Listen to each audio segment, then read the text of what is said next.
മലയാള mini screen പ്രേക്ഷകരുടെ പ്രിയപ്പെട്ട താരമാണ് ദിയ കൃഷ്ണ. 6 മാസമായ മകൻ ഓമിക്ക് സോളിഡ് ഫുഡ് കൊടുത്തു തുടങ്ങിയതിന്റെ വ്ലോഗ് വീഡിയോ കഴിഞ്ഞ ദിവസം ദിയ കൃഷ്ണ പങ്കുവച്ചിട്ടുണ്ടായിരുന്നു.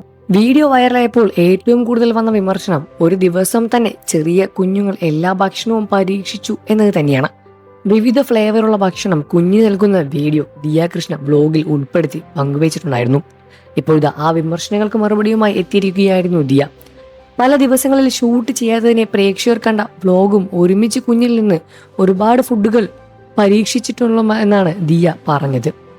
കഴിഞ്ഞ വ്ലോഗ് കണ്ട പലരും ഞങ്ങളെ ഒറ്റ ദിവസമാണ് എല്ലാ ഫുഡും ബേബിക്ക് കൊടുത്തു എന്ന് കരുതി തെറ്റിദ്ധരിച്ചത്. ഒരു ദിവസം ഒരു കൊച്ചിന് എത്ര ഫുഡാണ് ഇവർ കൊടുക്കുന്നത് എന്ന കമന്റ് ഒരുപാട് കണ്ടിരുന്നു. ആദ്യം നിങ്ങൾ മനസ്സിലാക്കേണ്ടത്, ഞാൻ ഒരു ദിവസം 15 ഡ്രസ്സും ഒന്നും മാറി മാറി ധരിക്കാറില്ല. ഒരു ദിവസം ഞാൻ മാക്സിമം 2 ഡ്രസ്സാണ് മാറ്റി കൊടുക്കാറുള്ളത്. ആ വ്ലോഗിൽ എല്ലാം കൂടി ഞങ്ങൾ കുഞ്ഞിന് 7-8 പ്രാവശ്യം ഫുഡ് കൊടുക്കുന്നതായി കാണാൻ സാധിക്കും. അത് പല ദിവസങ്ങളിലായി ഷൂട്ട് ചെയ്തത് തന്നെയാണ്. ഇതുവരെ മാക്സിമം 2 തവണയൊക്കെയാണ് കുഞ്ഞിന് സോളിഡ് ഫുഡ് ഒരു ദിവസം കൊടുത്തിട്ടുള്ളൂ. പീഡിയാട്രീഷ്യനെ കണ്ടപ്പോൾ 3-4 സ്പൂൺ വീതം 4 തവണയായി കൊടുക്കാനാണ് പറഞ്ഞത്. ഞങ്ങൾ കണ്ട വ്ലോഗിൽ 4 ദിവസം കണ്ട ഷൂട്ടാണ് നിങ്ങൾ കണ്ടതും. നെഗറ്റിവിറ്റി കമന്റ് ചെയ്യാൻ വേണ്ടി കമന്റ് ചെയ്തതാണ് എന്നെനിക്കറിയാം എന്നാണ് ദിയയുടെ മറുപടി പറഞ്ഞത്. വിശദീകരണ വീഡിയോ വന്നതോട് വീണ്ടും ദിയയ്ക്ക് വിമർശനം ഒരുങ്ങുകയാണ്. തെറ്റെന്താണെന്ന് മനസ്സിലാക്കിയിട്ടും അംഗീകരിക്കുന്നില്ല എന്നും നല്ലത് പറഞ്ഞു കൊടുക്കുന്ന സബ്സ്ക്രൈബേഴ്സിന് പഴി ചാർത്തുന്നു എന്നാണ് ദിയയ്ക്കെതിരെ വന്ന പുതിയ കമന്റുകൾ. ഭാവിയിൽ സബ്സ്ക്രൈബേഴ്സിനെ ദിയയ്ക്ക് നഷ്ടപ്പെടാനും എന്നും കമന്റുകളുണ്ട്.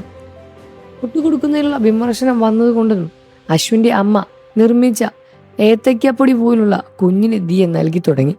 അശ്വിന്റെ അമ്മ ഏത്തയ്ക്ക പൊടിച്ചത്, കൽക്കണ്ടം പൊടിച്ചത്, നെയ്യെല്ലാം ബേബിക്ക് വേണ്ടി ഉണ്ടാക്കി കൊണ്ടുവന്ന് തന്നു. നേരത്തെ മുഴുവൻ അമ്മ ഫുഡ് വ്ലോഗറിന്റെ കാര്യം പറഞ്ഞിട്ടുണ്ടായിരുന്നു. പക്ഷെ അന്നത് ഏതാണ്ടെന്നും മനസ്സിലായില്ല. അതുകൊണ്ട് തലകുറുക്കി കേട്ടിട്ട് വിട്ടു. മാത്രമല്ല അന്ന് ഓമി പാല് മാത്രമേ കുടിച്ചിട്ടുണ്ടായിരുന്നുള്ളൂ. പിന്നെ കഴിഞ്ഞ ദിവസം എൻ്റെ അമ്മ എന്നോട് ഇക്കാര്യം പറയുന്നുണ്ടായിരുന്നു. അശ്വിന്റെ അമ്മ എന്തൊക്കെയോ ഉണ്ടാക്കിയിട്ടെന്ന് പറഞ്ഞല്ലോ, അത് തന്നു വിടാൻ പറ, നല്ലതാണ്, അത് കൊച്ചിന് കൊടുക്കൂ എന്നായിരുന്നു പറഞ്ഞത്. എന്നിരുന്നാലും ദിയയുടെ വീഡിയോയ്ക്ക് ഇപ്പോൾ ഒരുപാട് നെഗറ്റീവ് കമന്റുകൾ വരുന്നുണ്ട് എന്ന കാര്യം സത്യം തന്നെയാണ്. എന്നാൽ പ്രേക്ഷകർ അത് സത്യമായി മനസ്സിലാക്കിയിട്ടാണോ ചെയ്യുന്നത് എന്ന കാര്യത്തിൽ ഇപ്പോഴും സംശയമുണ്ട്.